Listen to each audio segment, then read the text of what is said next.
lingering in his voice. It's good that my story has amused at least one of us. If you want to know, it didn't amuse me. But you do see, Necht said, how merrily we can now regard this story, which isn't exactly to the credit of either of us.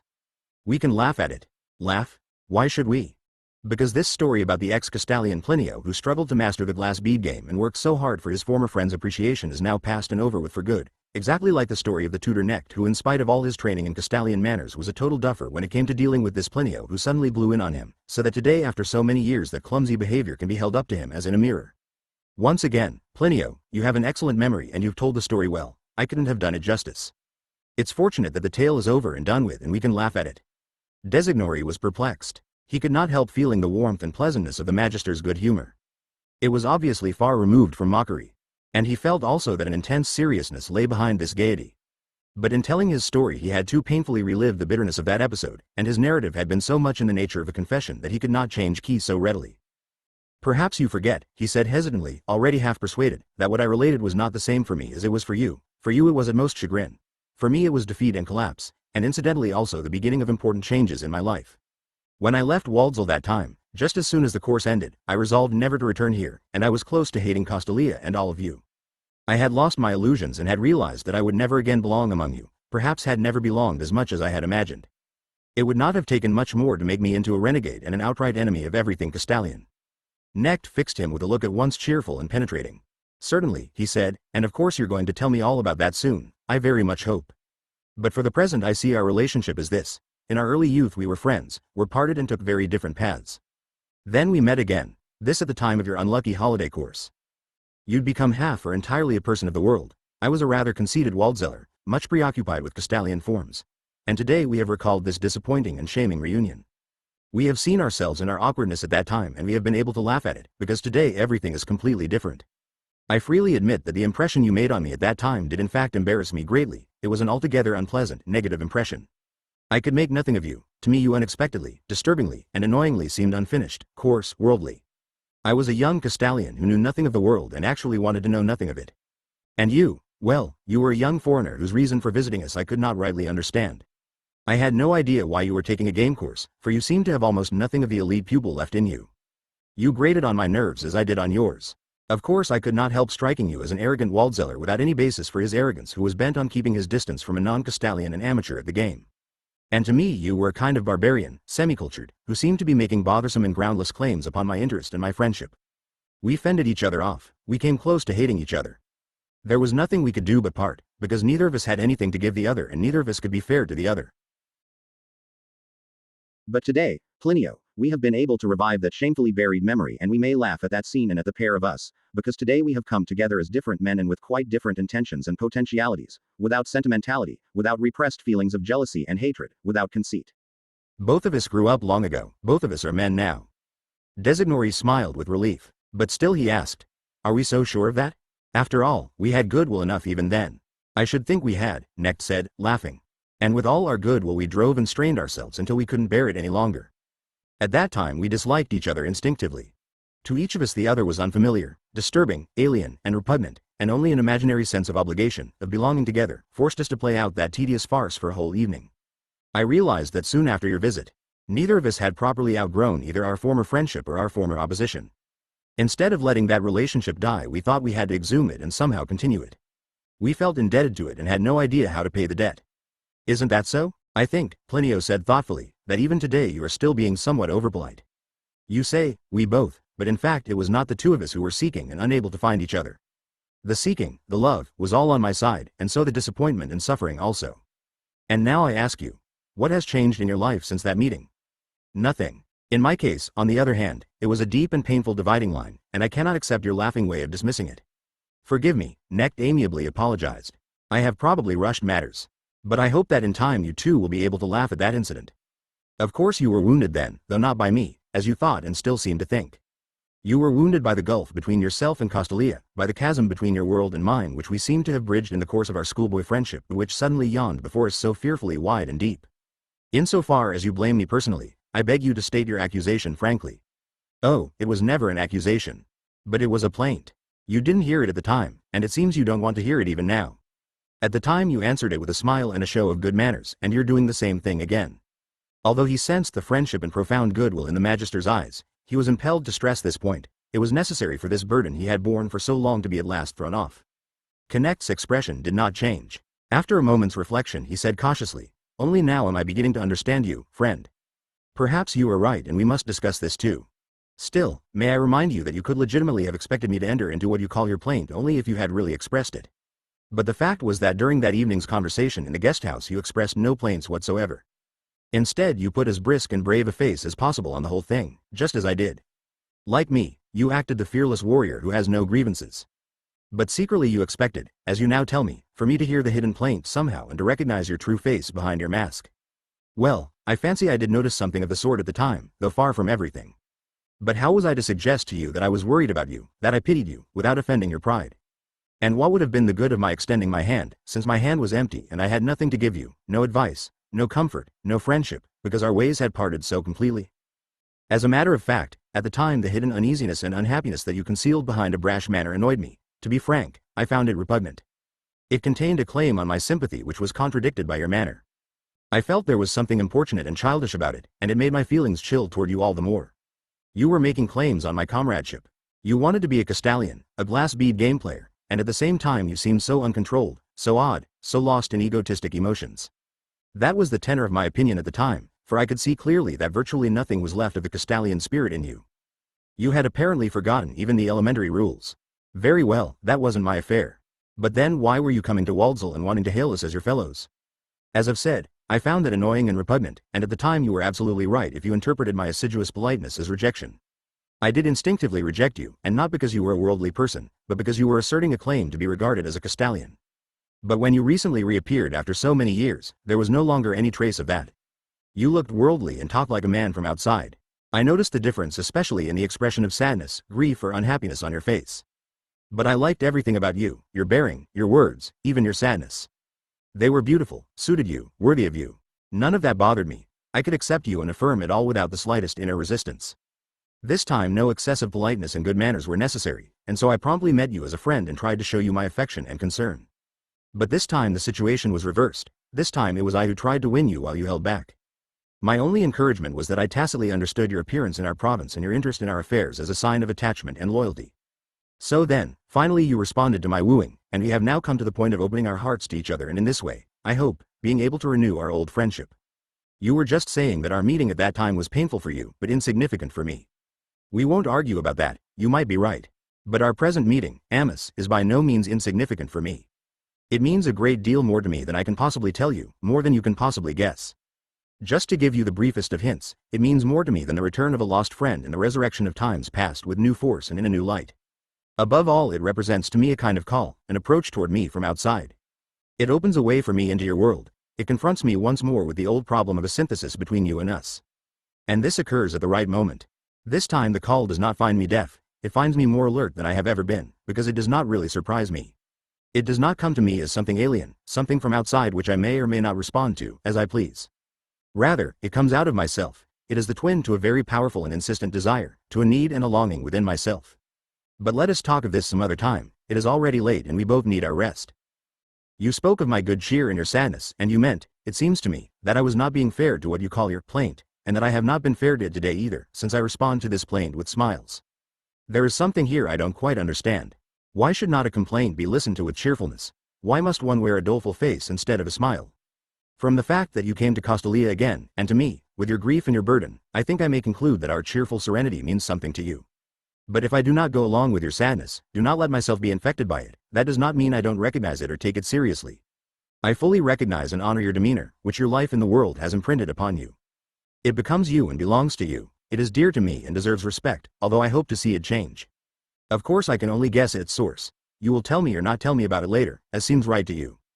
I can see only that you seem to have a hard life.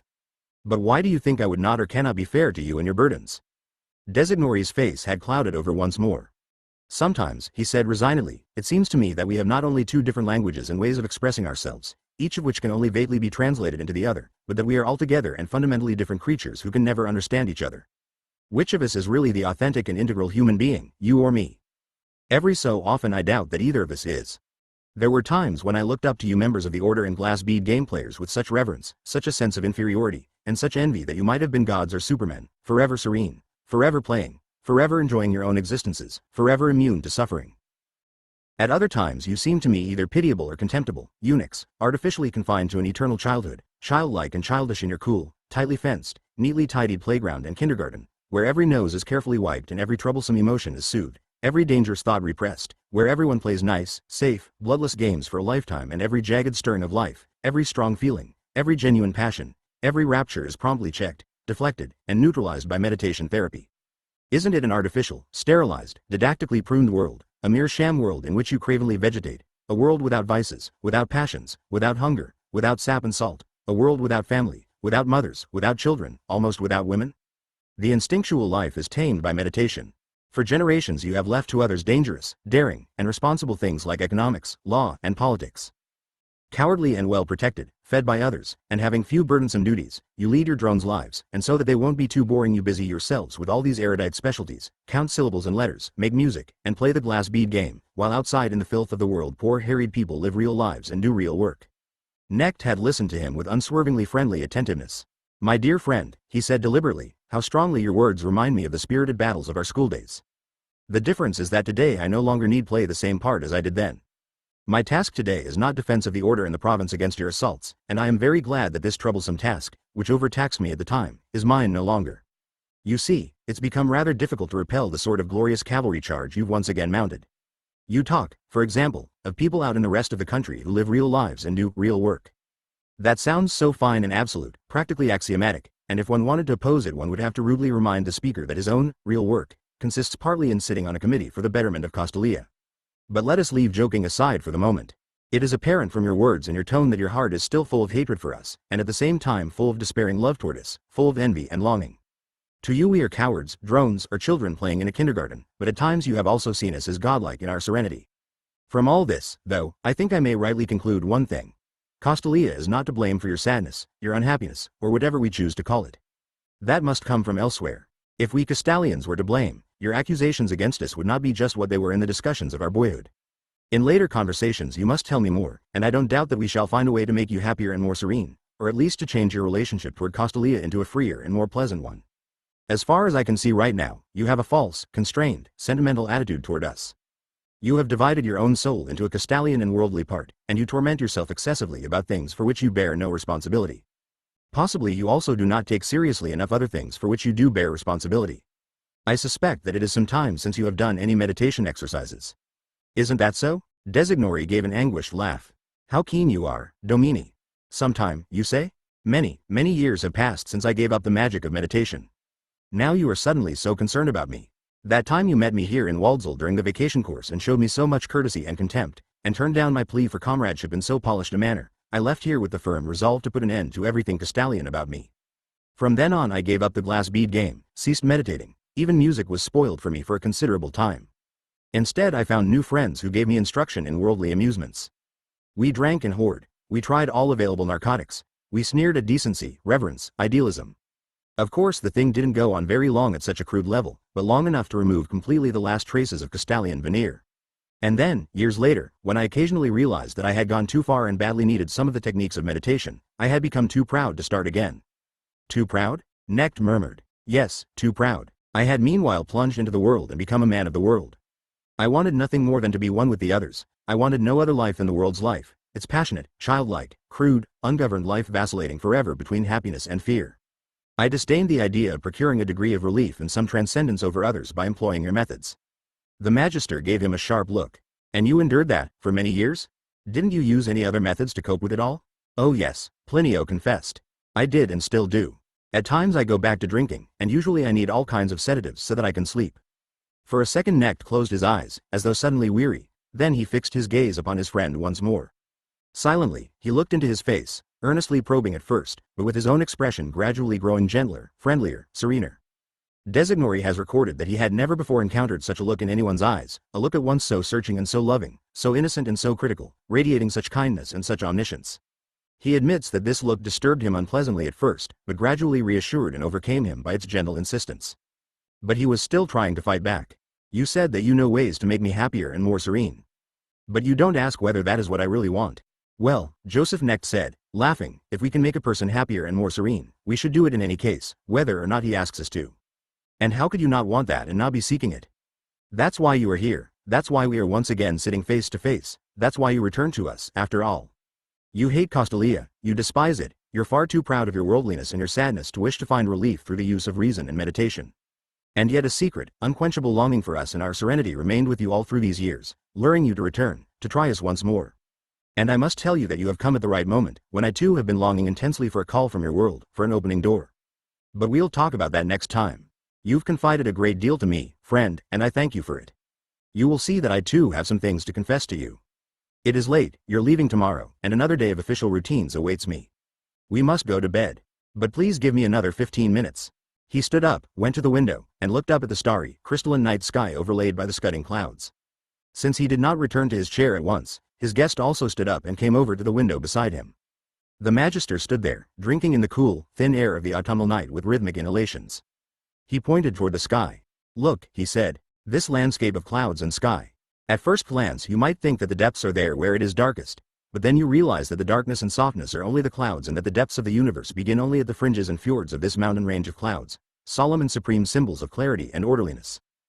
The depths and the mysteries of the universe lie not where the clouds and blackness are. The depths are to be found in the spaces of clarity and serenity. Please, just before going to sleep, look up for a while at these bays and straits again, with all their stars, and don't reject the ideas or dreams that come to you from them. A strange quiver went through Plinio's heart. He could not tell whether it was of grief or happiness. An unimaginably long time ago, he recalled, in the lovely, serene beginnings of his life as a Waldsall student, he had been summoned in similar words to his first meditation exercises. And let me say one word more, the glass bead game master resumed, again in his low voice. I would like to say something more to you about cheerful serenity, the serenity of the stars and of the mind, and about our Castalian kind of serenity also. You are averse to serenity, presumably because you have had to walk the ways of sadness, and now all brightness and good cheer, especially our Castalian kind, strikes you as shallow and childish, and cowardly to boot, a flight from the terrors and abysses of reality into a clear, well-ordered world of mere forms and formulas, mere abstractions and refinements. But, my dear devotee of sadness, even though for some this may well be a flight, though there may be no lack of cowardly, timorous Castalians playing with mere formulas, even if the majority among us were in fact of this sort, all this would not lessen the value and splendor of genuine serenity, the serenity of the sky and the mind. Granted, there are those among us who are too easily satisfied, who enjoy a sham serenity, but in contrast to them we also have men and generations of men whose serenity is not playful shallowness, but earnest depth. I knew one such man. I mean our former music master, whom you used to see in Waldsall now and then. In the last years of his life this man possessed the virtue of serenity to such a degree that it radiated from him like the light from a star. So much that it was transmitted to all in the form of benevolence, enjoyment of life, good humor, trust, and confidence. It continued to radiate outward from all who received it, all who had absorbed its brightness. His light shone upon me also. He transmitted to me a little of his radiance, a little of the brightness in his heart, and to our friend Ferramonte as well, and a good many others. To achieve this cheerful serenity is to me, and to many others, the finest and highest of goals. You will also find it among some of the patriarchs in the directorate of the order. Such cheerfulness is neither frivolity nor complacency. It is supreme insight and love, affirmation of all reality, alertness on the brink of all depths and abysses. It is a virtue of saints and of knights. It is indestructible and only increases with age and nearness to death.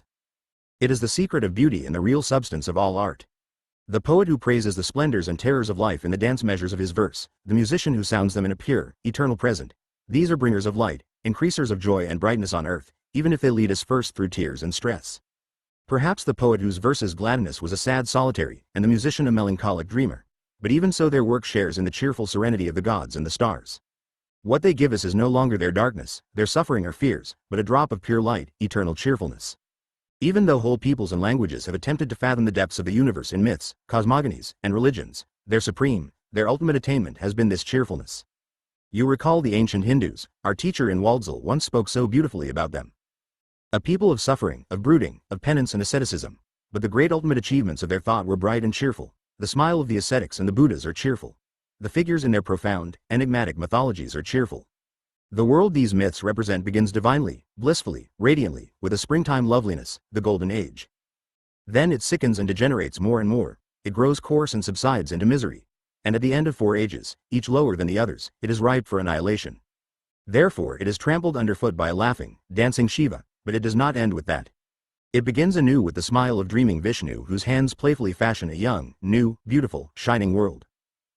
It is wonderful how these Indians, with an insight and capacity for suffering scarcely equaled by any other people, looked with horror and shame upon the cruel game of world history, the eternally revolving wheel of avidity and suffering. They saw and understood the fragility of created being, the avidity and diabolism of man, and at the same time his deep yearning for purity and harmony. And they devised these glorious parables for the beauty and tragedy of the creation.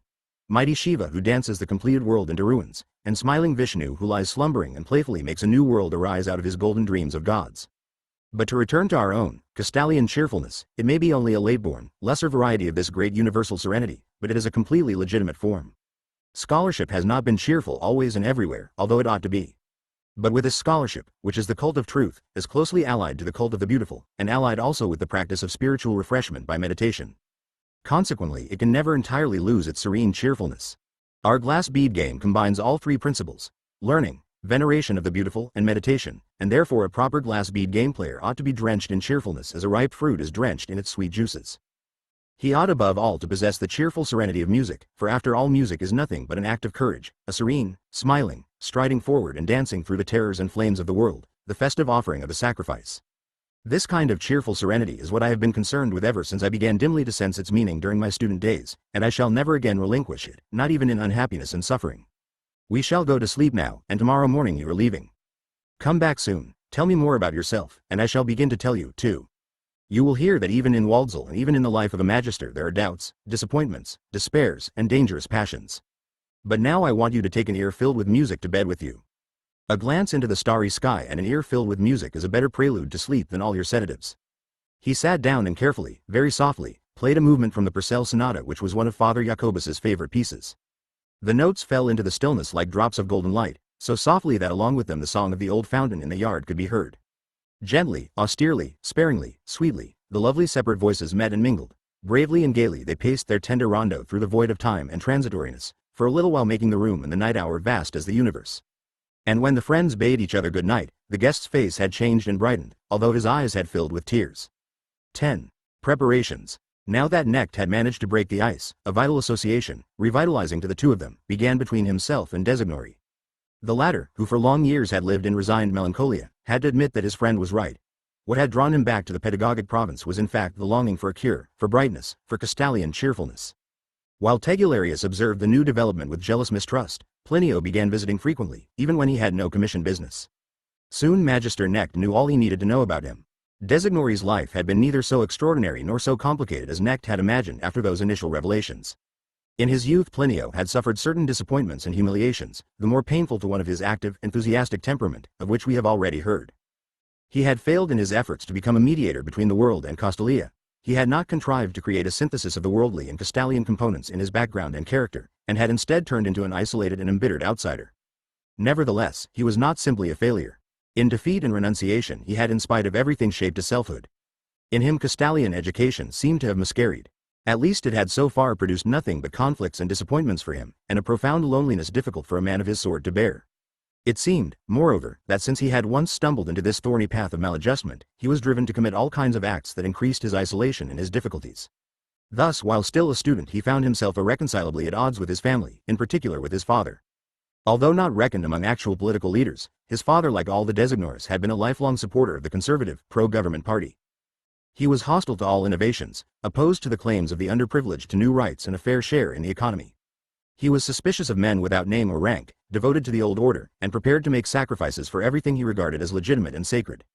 Without having any special religious vein, he was friendly toward the church. And although he did not lack a sense of justice, benevolence, charity, and helpfulness, he was obstinately and on principle opposed to the efforts of tenant farmers to better their lot. He was wont to cite the program and slogans of his party as a rationalization for this harshness.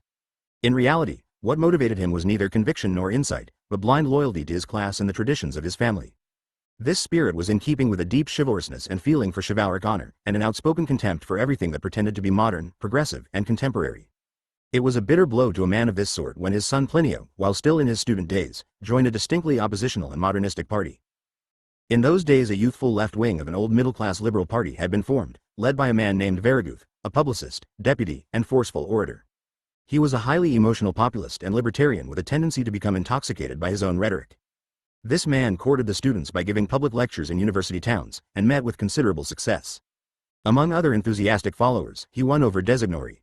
The young man, disappointed with the university and seeking something to sustain him, some substitute for the Castalian morality which had lost its hold on him, seeking some kind of new idealism and program, was carried away by Variguth's lectures.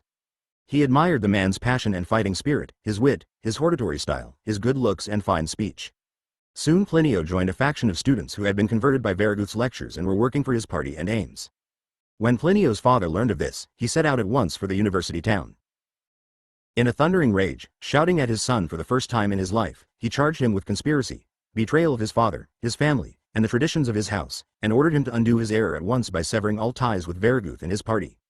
This was certainly not the right way to influence the young man, who saw his position turning into a kind of martyrdom. Plinio stood up to his father's thunder. He hadn't attended the elite school for 10 years and the university for several, he declared, in order to give up his power of judgment. He was not going to let a clique of selfish landowners prescribe his views on government, economics, and justice.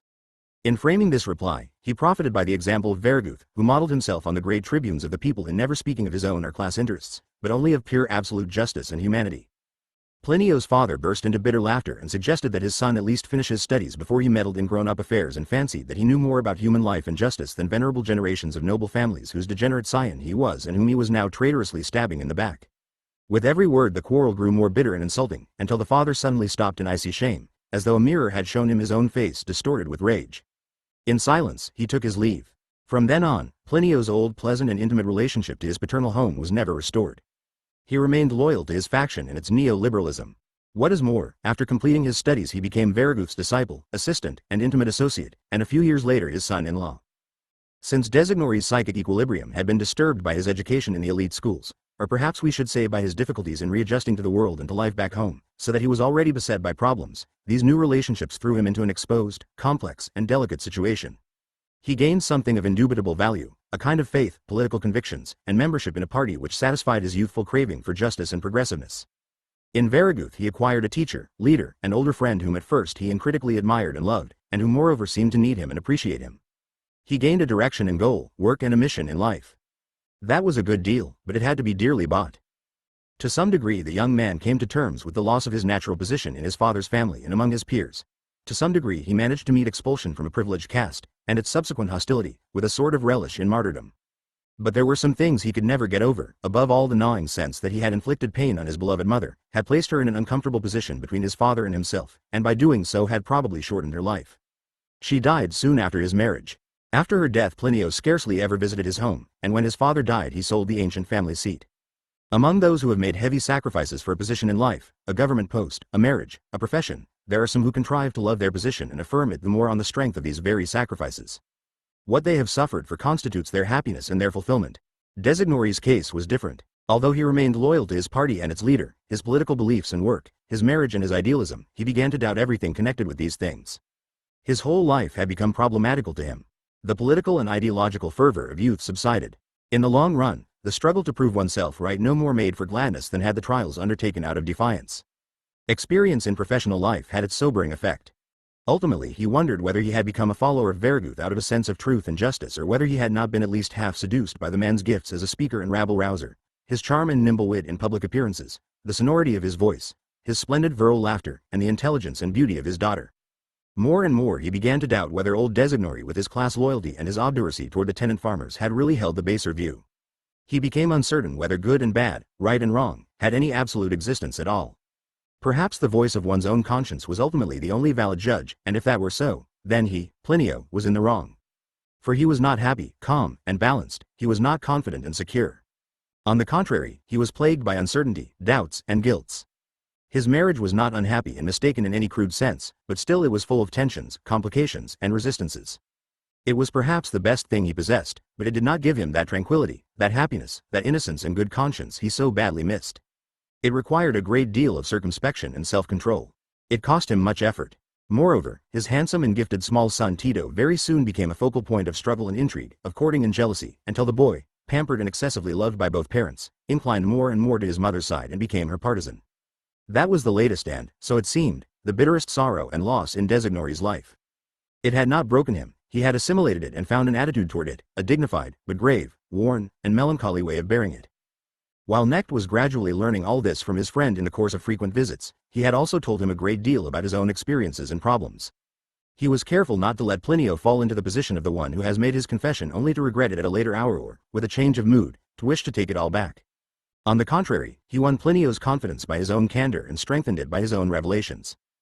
In the course of time he showed his friend what his own life was like, a seemingly simple, upright, regulated life within a clearly structured hierarchic order, a career filled with success and recognition, but nevertheless a hard and completely lonely life of many sacrifices. And although as an outsider there was much that Plinio could not entirely grasp, he did understand the main currents and basic emotions. Certainly he could comprehend Connect's craving to reach out to the youth, to the younger pupils unspoiled by miseducation, and sympathize with his desire for some modest employment such as that of a Latin or music teacher in a lower school, free of glamour and of the eternal obligation to play a public role. It was wholly in the style of Connect's methods of teaching and psychotherapy that he not only won over this patient by his frankness, but also planted the thought in Plinio's mind that he could help his friend, and thus spurred him really to do so. For in fact Designori could be highly useful to the Magister, not so much in helping him to solve his main problem, but in satisfying his curiosity and thirst for knowledge about innumerable details of life in the world. We do not know why Knecht undertook the difficult task of teaching his melancholy boyhood friend to smile and laugh again, or whether any thought of a reciprocal service was involved. Designori, at any rate, who was certainly in a position to know, did not think so. He later said, "Whenever I try to fathom how my friend Knecht managed to do anything with a person as confirmedly unhappy as myself, I see more and more plainly that his power was based on magic and, I must add, on a streak of roguishness.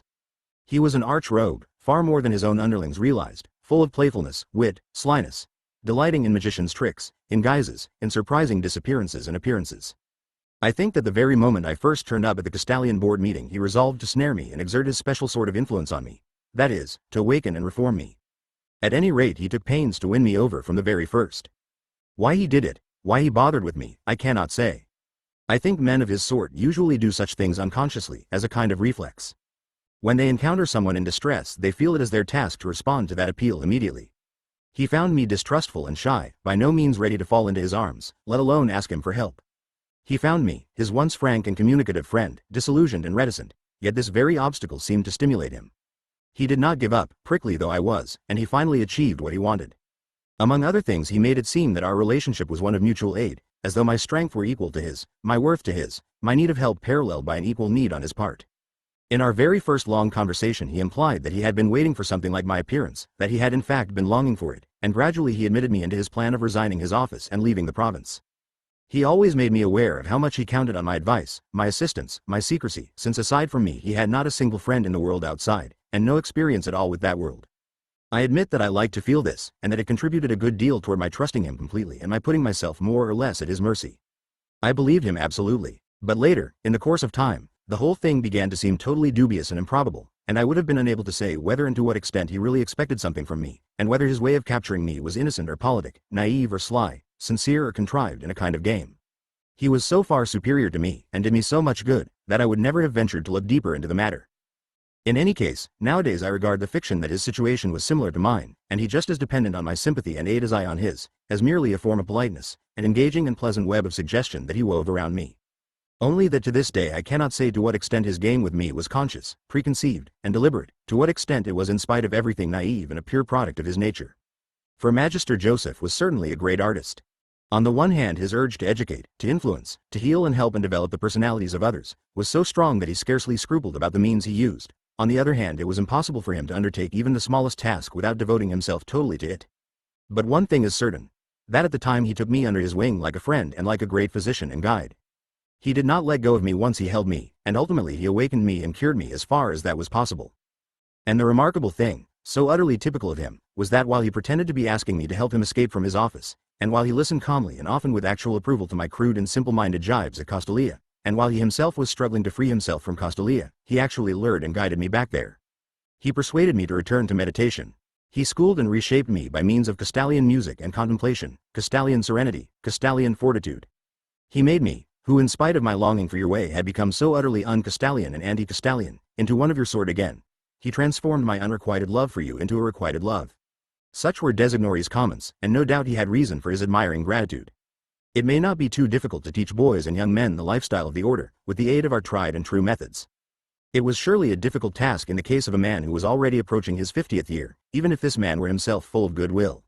Not that Designori ever became anything like a model Castalian. But Knecht succeeded fully in what he had set out to do. In lifting the bitter weight of unhappiness, in leading Designori's touchy, vulnerable soul back to something like harmony and serenity, and in replacing a number of his bad habits by good ones.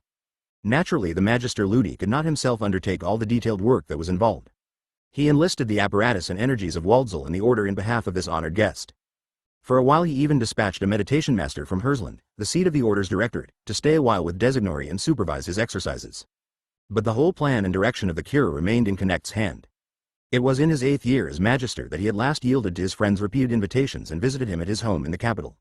With permission from the directorate of the Order, with whose president, Alexander, he had close and affectionate relations, he devoted a holiday to his visit. Although he expected a great deal of it, he had been putting it off for a whole year, partly because he first wished to be sure of his friend, partly, no doubt, out of a natural timidity. This was, after all, his first step into that world from which his friend Plinio had brought his stony sadness, the world which held so many important secrets for him. He found the modern house which his friend had exchanged for the old Designori townhouse presided over by a stately, highly intelligent, and reserved lady. She, however, was dominated by her handsome, cheeky, and rather ill-behaved son who seemed to be the center of everything here and who had apparently taken over from his mother a supercilious and rather insulting attitude toward his father. Initially rather cool and suspicious of everything Castalian, both mother and son soon came under the spell of the Magister, whose office gave him, in their eyes, an almost mythical aura of mystery and consecration. Nevertheless, the atmosphere during this first visit was stiff and forced. Knecht remained rather quiet, observing and awaiting events. The lady of the house received him with formal politeness and inner distaste, as if he were a high officer of some enemy army being quartered on her.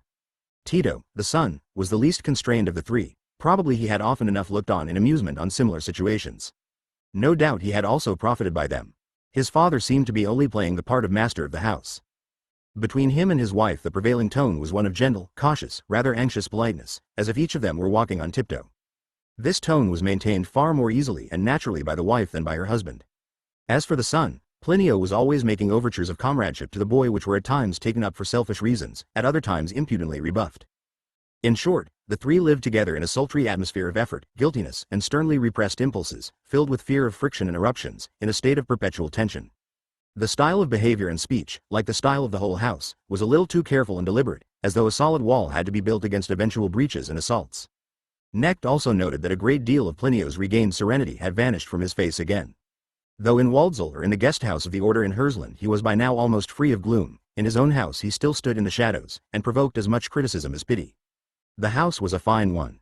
It bespoke wealth and luxurious tastes. In each room the furnishings were of the right proportions for the space. Each was tuned to a pleasant harmony of 2 or 3 colors, with here and there a valuable work of art. Knecht looked about him with pleasure, but in the end all these delights to the eye struck him as a shade too handsome, too perfect, and too well thought out. There was no sense of growth, of movement, of renewal. He sensed that this beauty of the house and its belongings was also meant as a land of spell, a defensive gesture, and that these rooms, pictures, vases, and flowers enclosed and accompanied a life of vain longing for harmony and beauty which could be attained only in the form of tending such well-coordinated surroundings. It was in the period after this visit, with its somewhat unedifying impressions, that Knecht sent a meditation teacher to his friend's home. After having spent a single day in the curiously taut and charged atmosphere of this house, the Magister understood much that he had not wished to know but needed to learn for his friend's sake. Nor was this first visit the last. He came again, several times, and on some of these occasions the talk turned to education and the difficulties with young Tito. In these conversations Tito's mother took a lively part. The Magister gradually won the confidence and liking of this highly intelligent and skeptical woman. Once, when he said half-jokingly that it was a pity her boy had not been sent to Castalia early, while there was still time for him to be educated there, she took the remark seriously as if it were a reproof, and came to her own defense. She doubted, she said, whether Tito would have been admitted. He was gifted enough, certainly, but hard to handle, and she would never have wished to impose her own ideas on the boy. After all, a similar attempt in the case of his father had not worked out well. Besides, neither she nor her husband had ever thought to claim the old Designori family privilege for their son, since they had broken with Plinio's father and the whole tradition of the ancient house. Finally, she added, with a painful smile, that in any case she would not have been able to part with her child, since he was all that made her life worth living. Knecht gave a great deal of thought to this last remark, which obviously had been made without reflection. So her house, in which everything was so distinguished, elegant, and harmonious, so her husband, her politics, her party, the heritage of the father she had once adored, so all this was not enough to give meaning to her life. Only her child could make it worth living. And she would rather allow this child to grow up under the harmful conditions that prevailed in this house than be separated from him for his own good. For so sensible and seemingly so cool and intellectual a woman, this was an astonishing confession. Knecht could not help her as directly as he had her husband, nor did he have the slightest intention of trying. But as a result of his rare visits and of the fact that Plinio was under his influence, some moderation and a reminder of better ways were introduced into the warped and wrong-headed family situation. The Magister himself, however, as he gained increasing influence and authority in the Designori household with each succeeding visit, found himself more and more puzzled by the life of these worldly people. Unfortunately, we know very little about his visits in the capital and the things he saw and experienced there, so that we must content ourselves with the matters we have already indicated. Knecht had not hitherto approached the president of the order in Hersland any more closely than his official functions demanded. He probably saw him only at those plenary sessions of the Board of Educators which took place in Hersland, and even then the president generally performed only the more formal and ornamental duties, the reception and congé of his colleagues, with the principal work of conducting the session being left to the speaker. The previous president, who at the time of Knecht's assuming office was already an old man, had been highly respected by the Magister Ludi, but had made not a single gesture toward lessening the distance between them. For Knecht he was scarcely a human being, no longer had any personality. He hovered, a high priest, a symbol of dignity and composure, silent summit and crowning glory, above the entire hierarchy. This venerable man had recently died, and the order had elected Alexander its new president. Alexander was the same meditation master whom the heads of the order had assigned to our Joseph Knecht years ago, during the early period of his magistracy. Ever since, the magister had retained an affectionate gratitude for this exemplary representative of the spirit of hierarchy. And Alexander himself, during the time he daily watched over the Magister Ludi and became virtually his father confessor, had seen enough of his personality and conduct to come to love him. Both grew aware of the hitherto latent friendship from the moment that Alexander became Knecht's colleague and president of the order. Henceforth they saw each other frequently and had work to do together. It was true that this friendship lacked a foundation in everyday, commonplace tasks, just as it lacked shared experiences in youth. It was rather the mutual sympathy of two colleagues at the summit of their respective vocations, who expressed their friendliness by a slightly greater warmth in greetings and leave-takings, by the deftness of their mutual comprehension, at most by a few minutes of chatting during brief breaks at a sitting of the board. Constitutionally, the president, who was also called master of the order, was in no way superior to his colleagues, the other magisters. But he had acquired an indefinable superiority due to the tradition that the master of the order presided over the meetings of the Supreme Board. And as the order had grown more meditative and monastic during the last several decades, his authority had increased, although only within the hierarchy in the province, not outside it. Within the Board of Educators, the president of the order and the master of the glass bead game had more and more become the twin exponents and representatives of the Castalian spirit. As against the ancient disciplines handed down from pre-Castalian eras, such as grammar, astronomy, mathematics, or music, the glass bead game and discipline of the mind through meditation had become the truly characteristic values of Castalia. It was therefore of some significance that the two present leaders in these fields stood in a friendly relationship to each other. For each it was a vindication of his own worth, for each an extra dash of warmth and satisfaction in his life. For both it was an additional spur to the fulfillment of their task of embodying in their own persons the deepest values, the sacral energies of the Castalian world. To Knecht, therefore, this meant one more tie, one more counterpoise to his growing urge to renounce everything and achieve a breakthrough into a new and different sphere of life. Nevertheless, this urge developed inexorably. Ever since he himself had become fully aware of it, that may have been in the 6th or 7th year of his magistracy, it had grown steadily stronger. Subscribing as he did to the idea of awakening, he had unfalteringly received it into his conscious life and thinking. We believe we may say that from that time on the thought of his coming departure from his office and from the province was familiar to him. Sometimes it seemed like a prisoner's belief in eventual freedom, sometimes like knowledge of impending death as it must appear to a man gravely ill. During his first frank conversation with Plinio, he had for the first time expressed the thing in words. Perhaps he had done so only in order to win over his friend and persuade him to open his heart, but perhaps also he had intended, by this initial act of communication, to turn this new awakening of his, this new attitude toward life, in an outward direction. That is, by letting someone into his secret he was taking a first step toward making it a reality. In his further conversations with Designori, Knecht's desire to shed his present mode of life sooner or later, to undertake the leap into a new life, assumed the status of a decision. Meanwhile, he carefully built on his friendship with Plinio, who by now was bound to him not only by his former admiration, but also by the gratitude of a cured patient. In that friendship Knecht now possessed a bridge to the outside world and to its life so laden with enigmas. It need not surprise us that the magister waited so long before allowing his friend Tegularius a glimpse of his secret and of his plan for breaking away. Although he had shaped each of his friendships with kindness and with regard for the good of the other, he had always managed to keep a clear, independent view of these relationships, and to direct their course. Now, with the re-entry of Plinio into his life, a rival to Fritz had appeared, a new old friend with claims upon Knecht's interest and emotions. Knecht could scarcely have been surprised that Tegularius reacted with signs of violent jealousy. For a while, until he had completely won over Designori, the magister may well have found Fritz's sulky withdrawal a welcome relief. But in the long run another consideration took a larger place in his thoughts. How could he reconcile a person like Tegularius to his desire to slip away from Waldsall and out of his magistracy? Once Knecht left Waldsall, he would be lost to this friend forever. To take Fritz along on the narrow and perilous path that lay before him was unthinkable, even if Fritz should unexpectedly manifest the desire and the courage for the enterprise. Knecht waited, considered, and hesitated for a very long time before initiating Fritz into his plans. But he finally did so, after his decision to leave had long been settled. It would have been totally unlike him to keep his friend in the dark, and more or less behind his back prepare steps whose consequences would deeply affect him as well. If possible, Knecht wanted to make him, like Plinio, not only an initiate, but also a real or imaginary aid, since activity makes every situation more bearable. Knecht had, of course, long ago made his friend privy to his ideas about the doom for ending the Castalian organization, as far as he cared to communicate these ideas and Tegularius to receive them. After he resolved to tell Fritz of his intentions, the Magister used these ideas as his link. Contrary to his expectations, and to his great relief, Fritz did not take a tragic view of the plan. Rather, the notion that a Magister might fling his post back at the board, shake the dust of Castalia from his feet, and seek out a life that suited his tastes, seemed to please Fritz. The idea actually amused him. Individualist and enemy of all standardization that he was, Tegularius invariably sided with the individual against authority. If there were prospect of fighting, taunting, outwitting the powers of officialdom, he was always for it. His reaction gave Knecht a valuable clue as to how to go on.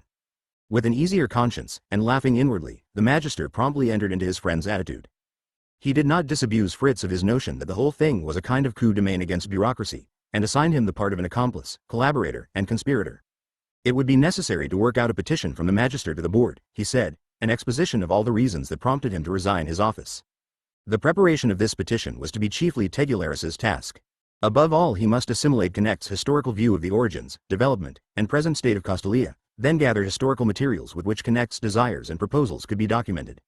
That this would lead him into a field he had hitherto rejected and scorned, the field of history, seemed not to disturb Tegularius at all, and Knecht quickly taught him the necessary procedures. Soon Tegularius had immersed himself in his new assignment with the eagerness and tenacity he always had for odd and solitary enterprises. This obstinate individualist took a fierce delight in these studies which would place him in a position to challenge the bigwigs in the hierarchy in general, and show them their shortcomings. Joseph Knecht took no such pleasure in these endeavors, nor had he any faith in their outcome. He was determined to free himself from the fetters of his present situation, leaving himself unencumbered for tasks which he felt were awaiting him. But he fully realized that he could not overpower the board by rational arguments, nor delegate Tegularius any part of the real work that had to be done. Nevertheless, he was very glad to know that Fritz was occupied and diverted for the short while that they would still be living in proximity to each other. The next time he saw Plinio Designori he was able to report, "Friend Tegularius is now busy, and compensated for what he thinks he has lost because of your reappearance on the scene. His jealousy is almost cured, and working on something for me and against my colleagues is doing him good. He is almost happy. But don't imagine, Plinio, that I count on anything concrete coming out of this project, aside from the benefit to himself. It is most unlikely that our highest authority will grant this petition of mine. In fact, it's out of the question. At best they will reply with a mild reprimand. What dooms my request is the nature of our hierarchy itself. A board that would release its Magister Ludi in response to a petition, no matter how persuasively argued, and would assign him to work outside Castalia, wouldn't be to my liking at all. Besides, there is the character of our present Master of the Order. Master Alexander is a man whom nothing can bend. No, I shall have to fight this battle out alone. But let us allow Tegularius to exercise his mind for the present. All we lose by that is a little time, which I need in any case so as to leave everything here so well arranged that my departure will cause no harm to Waldsall. But meanwhile you must find me some place to live on the outside, and some employment, no matter how modest. If necessary I shall be content with a position as a music teacher, say. It need only be a beginning, a springboard." Designori said he thought something could be found, and when the time came his house was at his friend's disposal for as long as he liked. But Knecht would not accept that. "No," he said, "I wouldn't do as a guest. I must have some work. Besides, my staying more than a few days in your house, lovely as it is, would only add to the tensions and troubles there. I have great confidence in you, and your wife, too, nowadays treats me in a friendly way, but all this would look entirely different as soon as I ceased to be a visitor in Magister Ludi, and became a refugee and permanent guest." "Surely you're being a little too literal-minded about it," Plinio said. "Once you've made your break and are living in the capital, you'll soon be offered a suitable post, at least a professorship at the university. You can count on that as a certainty. But such things take time, as you know, and of course I can only begin working in your behalf after you have won your freedom." "Of course," the master said. "Until then my decision must remain secret. I cannot offer myself to your authorities before my own authority here has been informed and has made its decision. That goes without saying. But for the present, you know, I am not at all seeking a public appointment. My wants are few, probably fewer than you can imagine. I need a little room in my daily bread, but above all work to do, some task as a teacher.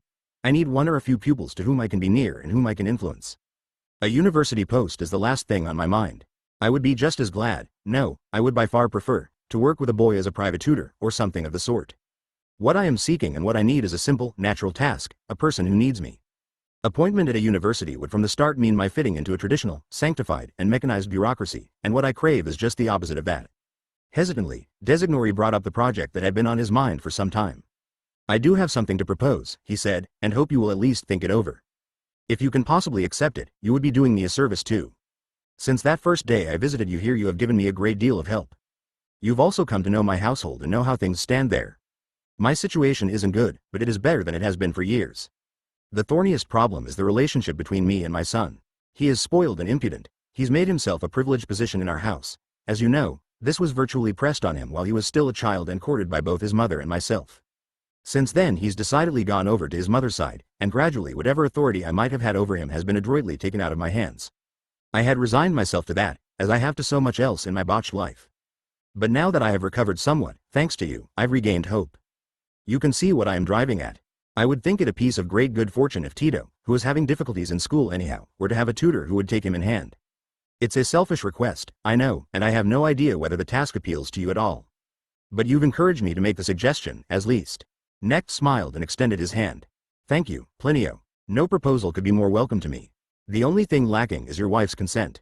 Furthermore, the two of you must be prepared to leave your son entirely to me for the time being. If I am to do anything with him, the daily influence of his home must be excluded. You must talk to your wife and persuade her to accept this condition. Go at it cautiously, give yourselves time. Do you really think you can do something with Tito? Designori asked. Oh yes, why not? He has good blood and high endowments from both parents. What is missing is the harmony of these forces. My task will be to awaken in him the desire for this harmony, or rather to strengthen it and ultimately to make him conscious of it. I shall be happy to try. Thus Joseph Necht had his two friends occupied with his affair, each in a different way. While Designori in the capital presented the new plan to his wife and tried to couch it in terms acceptable to her, Tegularius sat in a carrel in the library at Waldsall following up Knecht's leads and gathering material for the petition. The magister had put out good bait in the reading matter he had prescribed.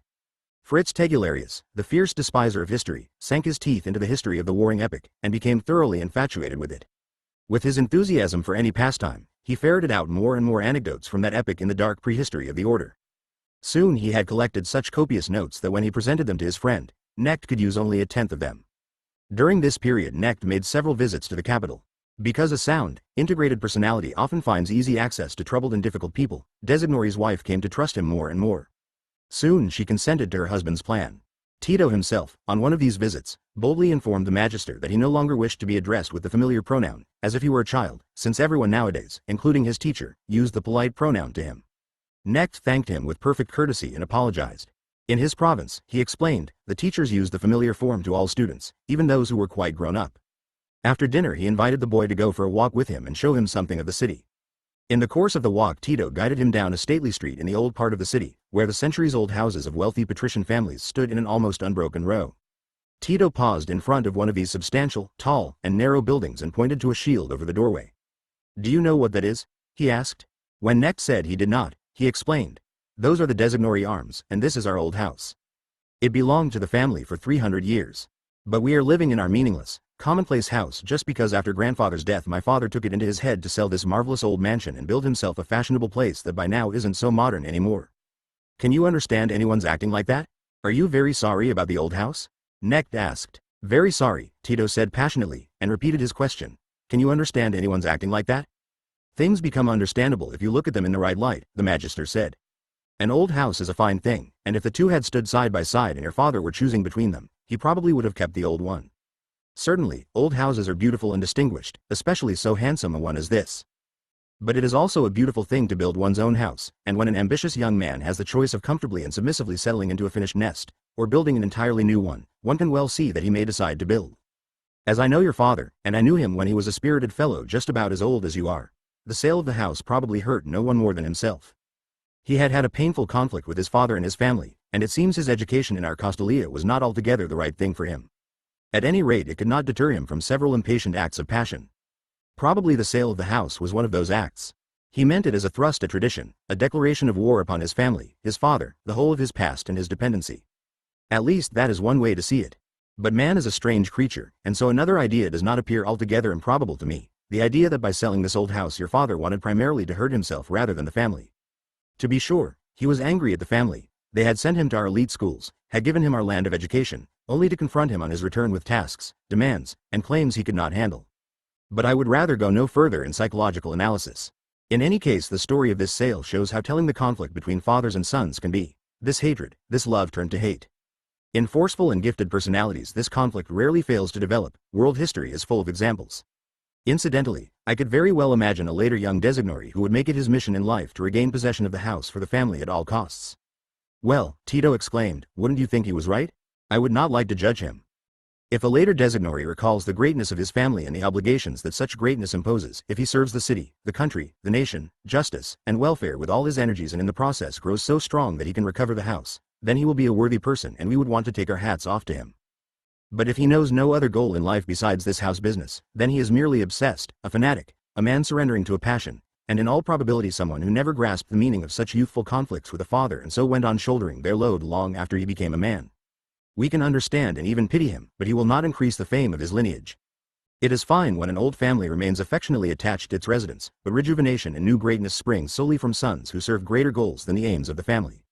Although on this walk Tito listened attentively and quite willingly to his father's guest, on other occasions he exhibited dislike and fresh defiance. In this man, whom his otherwise discordant parents both seemed to hold in high esteem, Tito sensed a power which threatened his own pampered freedom, so that at times he treated Necht with outright rudeness. Each time, however, he would be sorry and try to make up for such breaches, for it offended his self-esteem to have shown weakness in the face of the serene courtesy that surrounded the magister like a coat of shining armor. Secretly, too, in his inexperienced and rather unruly heart, he sensed that this was a man he might love and revere. He felt this particularly one half hour when he came upon Necht alone, waiting for his father, who was busy with affairs. As Tito entered the room he saw their guest sitting still, with eyes half closed, in a statuesque pose, radiating such tranquility and peace in his meditation that the boy instinctively checked his stride and began to tiptoe out of the room again. But at that point the magister opened his eyes, gave him a friendly greeting, rose, indicated the piano in the room, and asked whether he liked music. Tito said he did, although he had not had music lessons for quite some time and had left off practicing because he was not doing so well in school and those drill masters who called themselves teachers were always keeping after him. Still in all he'd always enjoyed listening to music.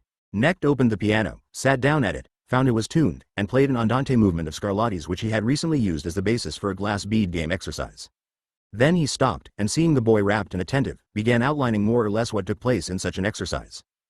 He dissected the music, giving examples of some of the analytical methods that could be used and the ways the music could be translated into the hieroglyphs of the game. For the first time Tito saw the magister not as a guest, not as a learned celebrity whom he resented as a danger to his own self-esteem.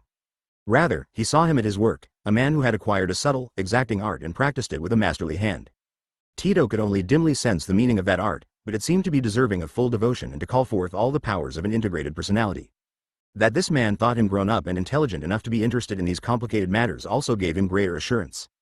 He grew quiet, and during this half hour he began to divine the sources of this remarkable man's cheerfulness and unruffled calm. During this last period Necht's official activities were almost as strenuous as they had been in the difficult time after his assumption of office. He was determined to leave all the areas under his control in exemplary condition. Moreover, he achieved this aim, although he failed in his further aim of making his own person appear dispensable, or at least easily replaceable. That is almost always the case with the highest offices in our province. The magister hovers rather like a supreme ornament, a gleaming insigne, above the complex affairs of his domain. He comes and goes rapidly, flirting amiably by, says a few words, nods an assent, suggests an assignment by a gesture, and is already gone, already talking to the next subordinate. He plays on his official apparatus like a musician on his instrument, seems to expend no force and scarcely any thought, yet everything runs as it should.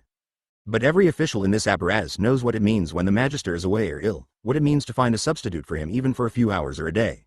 Necht spent his time rushing once more through the whole principality of the Vicus Lucerum, checking everything and especially taking pains to secretly groom his shadow for the task the man would soon confront, that of representing him in all earnest. But all the while he could observe that at heart he had already liberated himself from all this, had moved far away from it. The preciosity of this well-arranged little world no longer enraptured him.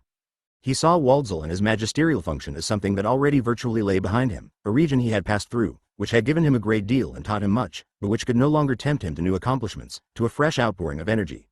More and more, during this period of slow breaking loose and bidding farewell, he came to see the real reason for his alienation and desire to escape. It was probably not, he thought, his knowledge of the dangers to Costalia and his anxiety about her future, but simply that a hitherto idle and empty part of his self, of his heart and soul, was now demanding the right to fulfill itself. At this time he once again carefully studied the constitution and statutes of the order. His escape from the province would not, he saw, be so hard to accomplish, so nearly impossible as he had initially imagined. He did have the right to resign his office on grounds of conscience, and even to leave the order. The order's vow was not a lifetime matter, although members had claimed this freedom seldom, and a member of the highest board never. What made the step seem so difficult to him was not so much the strictness of the law but the hierarchic spirit itself, the loyalty within his own heart. Of course he was not planning to skip out, he was preparing a circumstantial petition for release, and that dear fellow Tegularius was working day and night at it. But he had no confidence in the success of this petition. He would receive soothing assurances, admonishments, would perhaps be offered a vacation in Mariopholis, where Father Jacobus had recently died, or perhaps in Rome. But the authorities would not let him go, that seemed more and more clear. To release him would violate all the traditions of the order. If the board were to do so, it would be admitting that his request was justified, admitting that life in Castalia, and what was more in such a high post, might in some circumstances not be satisfying to a man, might mean renunciation and imprisonment. 11. The circular letter. We are approaching the end of our tale. As we have already indicated, our knowledge of this end is fragmentary, rather more in the nature of a legend than of a historical narrative. We shall have to be content with that. We therefore take all the more pleasure in being able to fill out this next to last chapter of Connect's life with an authentic document, namely with that voluminous memorandum in which the glass bead game master himself presents the authorities with the reasons for his decision and asks them to release him from his office. As we have repeatedly stated, Joseph Knecht no longer believed in the success of this memorandum which he had so conscientiously prepared.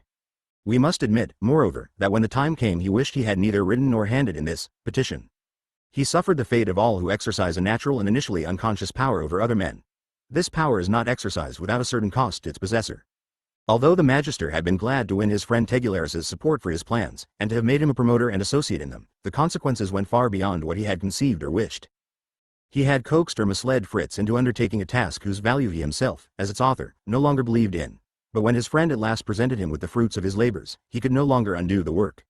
Nor, since the purpose of the assignment had been to make Fritz better able to bear their separation, could he lay the data aside and leave them unused without thoroughly offending and disappointing his friend.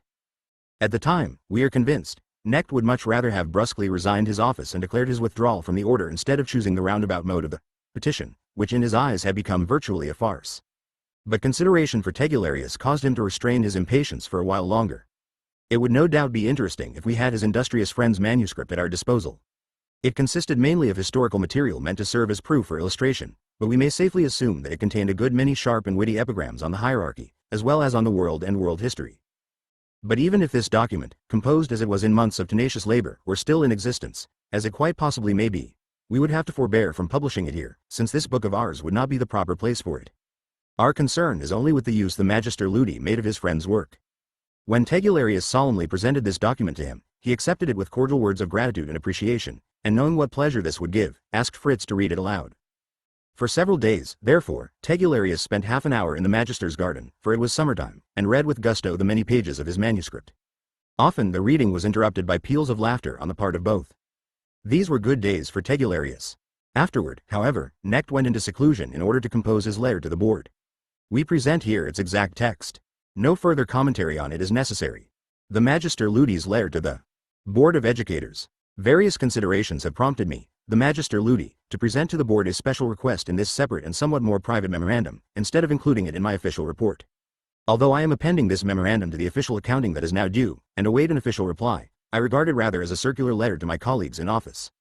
Every magister is required to inform the board of any hindrances or danger to his conducting his office in keeping with the rule. Although I have endeavored to serve with all my strength, the conduct of my office is, or seems to me to be, threatened by a danger which resides in my own person, although that is probably not its sole origin. At any rate, I see my suitability to serve as Magister Ludi as imperiled, and this by circumstances beyond my control. To put it briefly, I have begun to doubt my ability to officiate satisfactorily because I consider the glass bead game itself in a state of crisis. The purpose of this memorandum is to convince the board that the crisis exists, and that my awareness of it demands that I seek a position other from the one I now hold. Permit me to clarify the situation by a metaphor. A man sits in an attic room engaged in a subtle work of scholarship. Suddenly he becomes aware that fire has broken out in the house below. He will not consider whether it is his function to see to it, or whether he had not better finish his tabulations. He will run downstairs and attempt to save the house.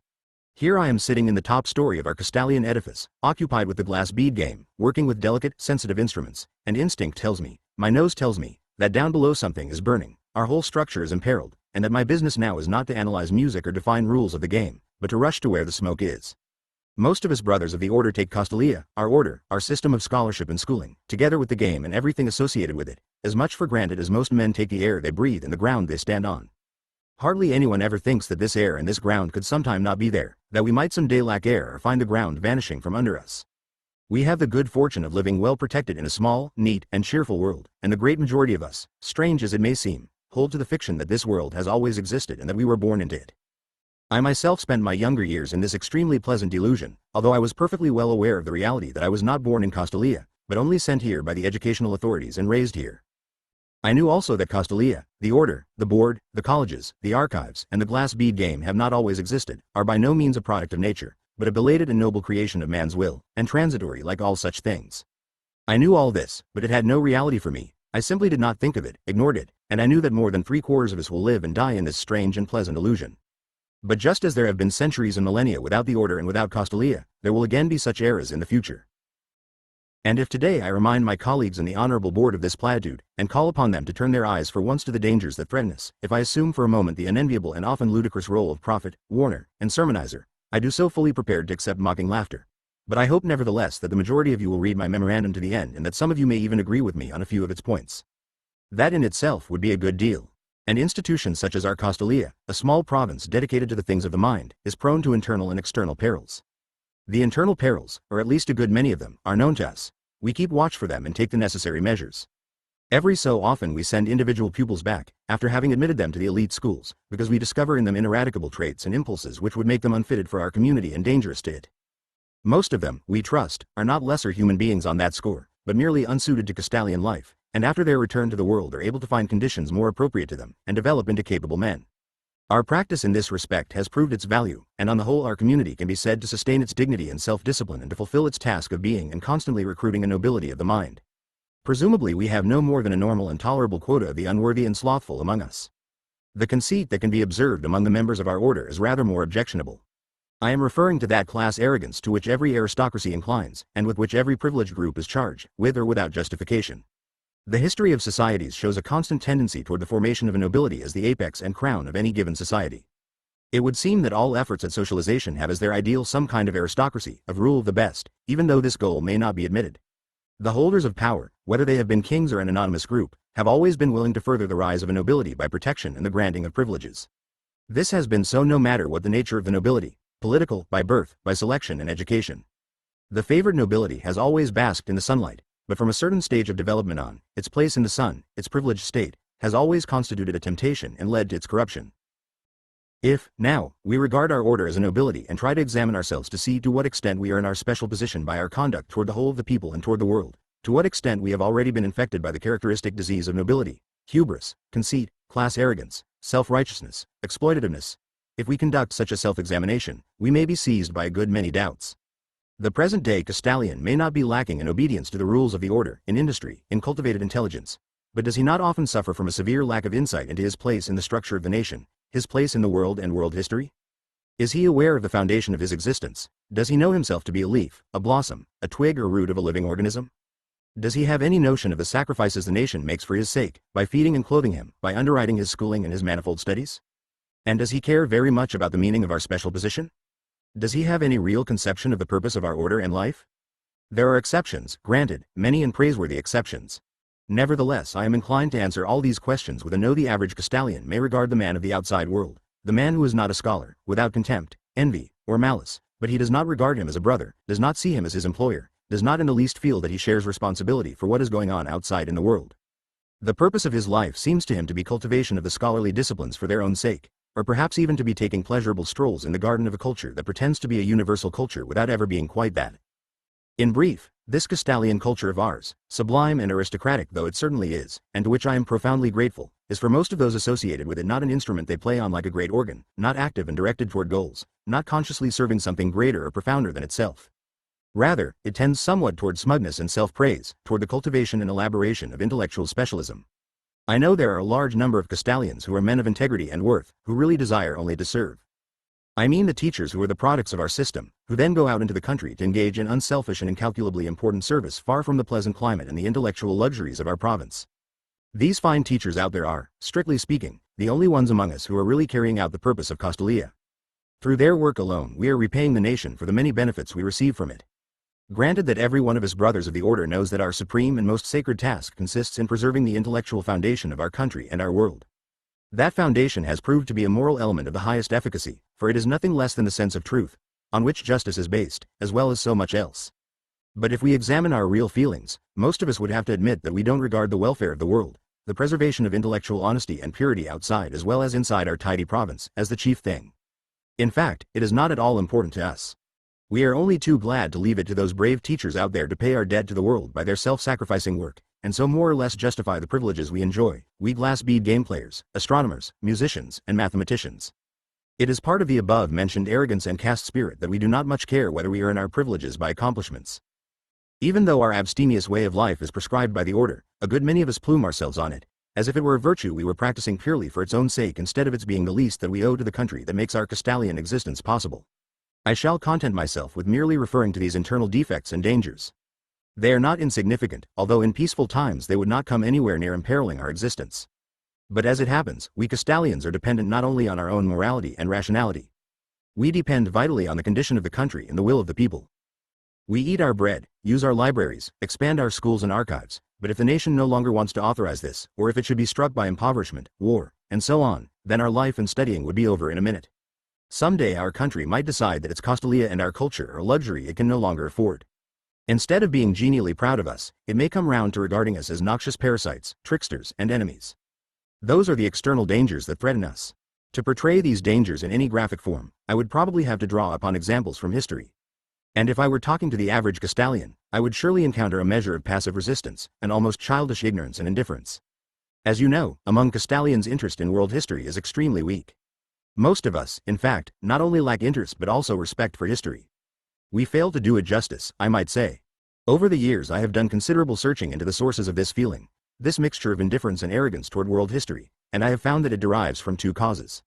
First, the content of history strikes us as rather inferior. I am not speaking of intellectual and cultural history, which is of course within our purview.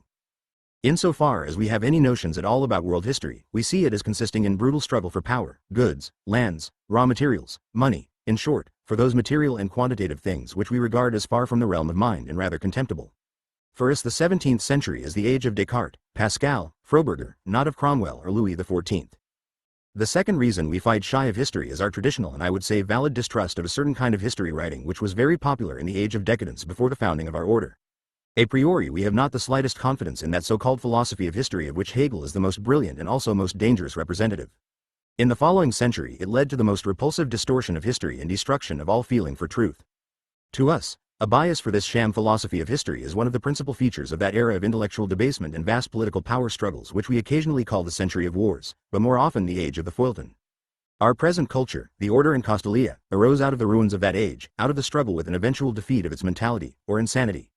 But it is part of our intellectual arrogance that we confront world history, especially in modern times, in much the same spirit that the hermits and ascetics of early Christianity confronted the Theatrum Mundi, the great theater of the world. History seems to us an arena of instincts and fashions, of appetite, avarice, and craving for power, of bloodlust, violence, destruction, and wars, of ambitious ministers, venal generals, bombarded cities, and we too easily forget that this is only one of its many aspects. Above all we forget that we ourselves are a part of history, that we are the product of growth and are condemned to perish if we lose the capacity for further growth and change. We are ourselves history and share the responsibility for world history and our position in it. But we gravely lack awareness of this responsibility.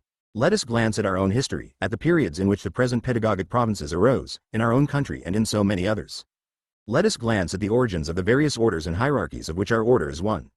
We see immediately that our hierarchy and our homeland, our beloved Castalia, was certainly not founded by people who held so proudly detached an attitude toward world history as we do. Our predecessors and founders began their work in a shattered world at the end of the Age of Wars. Our official explanation of that age, which began approximately with the so-called First World War, is all too one-sided. The trouble was, we say, that the things of the mind did not count in those days, that the powerful rulers considered intellect itself merely a weapon of inferior quality, and meant only for occasional use. This attitude, we say, was a consequence of feuilletonistic corruption. Very well, the anti-intellectuality and brutality of that period are all too visible to us. When I call it anti-intellectual, I do not mean to deny its imposing achievements in intelligence and methodology. But we in Castalia are taught to consider intellect primarily in terms of striving for truth, and the kind of intellect manifested in those days seems to have had nothing in common with striving for truth. It was the misfortune of that age that there was no firm moral order to counter the restiveness and upheaval engendered by the tremendously rapid increase in the human population. What remnants there were of such a moral order were suppressed by the contemporary sloganizing. And those struggles produced their own strange and terrible conflicts. Much like the era of church schism introduced by Luther 4 centuries earlier, the entire world was gripped by an immense unrest. Everywhere lines of battle formed. Everywhere bitter enmity sprang up between old and young, between fatherland and humanity, between red and white. We in our day can no longer reconstruct, let alone comprehend and sympathize with the impetus and power of such labels as red and white, let alone the real meanings of all those battle cries. Much as in Luther's time, we find all over Europe, and indeed over half the world, believers and heretics, youths and old men, advocates of the past and advocates of the future, desperately flailing at each other. Often the battlefronts cut across frontiers, nations, and families. We may no longer doubt that for the majority of the fighters themselves, or at least for their leaders, all this was highly significant, just as we cannot deny many of the spokesmen in those conflicts a measure of robust good faith, a measure of idealism, as it was called at the time. Fighting, killing, and destroying went on everywhere, and everywhere both sides believed they were fighting for God against the devil. Among us, that savage age of high enthusiasms, fierce hatreds, and altogether unspeakable sufferings has fallen into a kind of oblivion.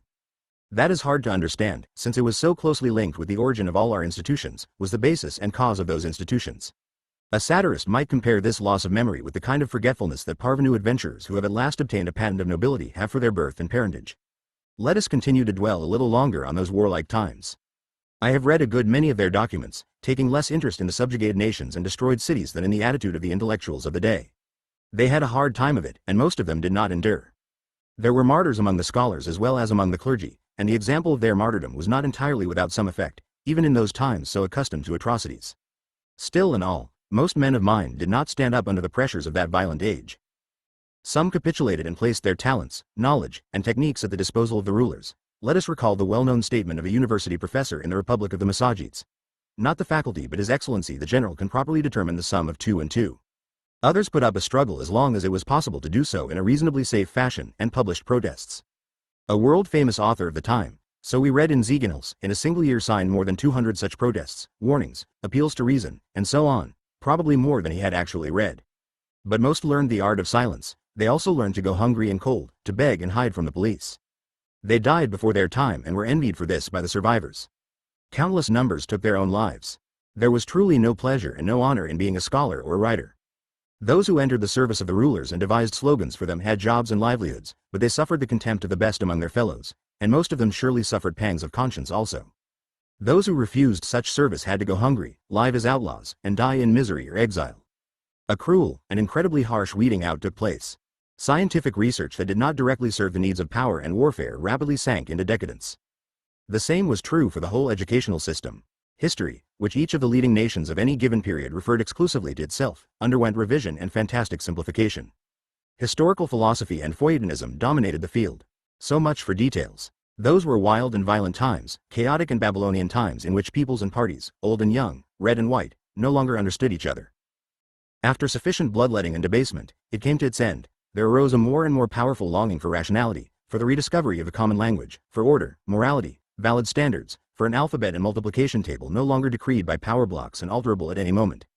A tremendous craving for truth and justice arose, for reason, for overcoming chaos.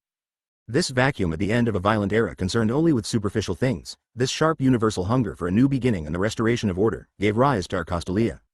The insignificantly small, courageous, half-starved but unbowed band of true thinkers began to be aware of their potentialities. With heroic asceticism and self-discipline they set about establishing a constitution for themselves. Everywhere, even in the tiniest groups, they began working once more, clearing away the rubble of propaganda. Starting from the very bottom, they reconstructed intellectual life, education, research, culture. Their labors were fruitful. Out of those intrepid and impoverished beginnings they slowly erected a magnificent edifice. In the course of generations they created the order, the board of educators, the elite schools, the archives and collections, the technical schools and seminaries, and the glass bead game. Today we live as their heirs in a building almost too splendid. And let it be said once again, we live in it like rather vapid and complacent guests. We no longer want to know anything about the enormous human sacrifices our foundation walls were laid on, nor anything about the ordeals of which we are the beneficiaries, nor anything about history which favored or at least tolerated the building of our mansion, which sustains and tolerates us today and possibly will go on doing so for a good many Castalians and Magisters after our day, but which sooner or later will overthrow and devour our edifice as it overthrows and devours everything it has allowed to grow. Let me return from history and draw my conclusion. What all this means to us at the present time is this: our system has already passed its flowering. Some time ago it reached that summit of blessedness which the mysterious game of world history sometimes allows to things beautiful and desirable in themselves. We are on the downward slope. Our course may possibly stretch out for a very long time, but in any case nothing finer, more beautiful, and more desirable than what we have already had can henceforth be expected. The road leads downhill. Historically we are, I believe, ripe for dismantling. And there is no doubt that such will be our fate, not today or tomorrow, but the day after tomorrow. I do not draw this conclusion from any excessively moralistic estimate of our accomplishments and our abilities. I draw it far more from the movements which I see already on the way in the outside world. Critical times are approaching.